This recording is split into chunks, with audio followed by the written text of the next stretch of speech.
Hello mga kaibigan. Andito na naman ako sa tuktok. Okay. Ang tuktok po ay isa sa mga contents ko nung siguro mga 2 weeks ago. So, galing kami ng Manila Hotel. Papunta kami ng Carriedo Street sa Quiapo. So, dito background makikita natin ang Old Manila, ang Intramuros Manila. Sa kabila naman po ay Lunita Park.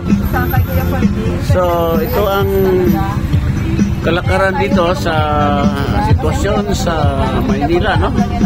So, doon sa una, nandun yung mga eskwelahan ng pamantasan ng Maynila. Yung ano pa yung mga eskwelahan doon, Lyceum of the Philippines. So, gusto na talaga ang tuktok. Oh. So, mula sa Manila Hotel ay 100 lang po ang singil sa amin ni brother. Oh.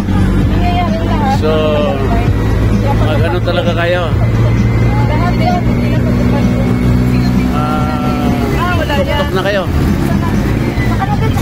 Yun naman ang National Museum po. Sabi na tayo sa National Museum ng Pilipinas.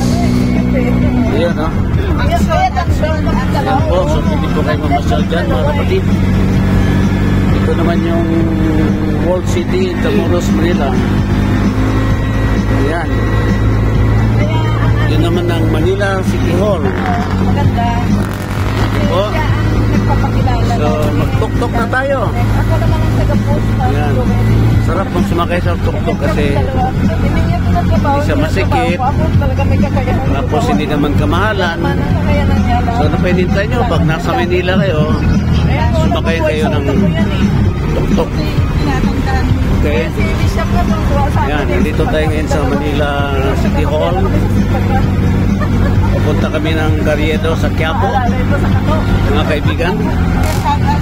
So yan, yan yung Bonifacio Shrine.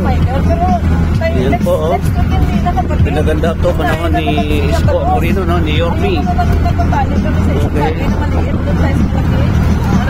Yan, so pasok na kami sa lapit na kami ang makyat sa tulay papuntang Carriedo.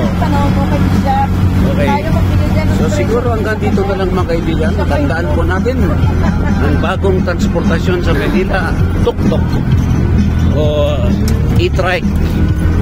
Ito si King Prince para sa Travel 369. Magtuktok na tayo mga kapatid. Maraming salamat po. God bless us all. God be the glory.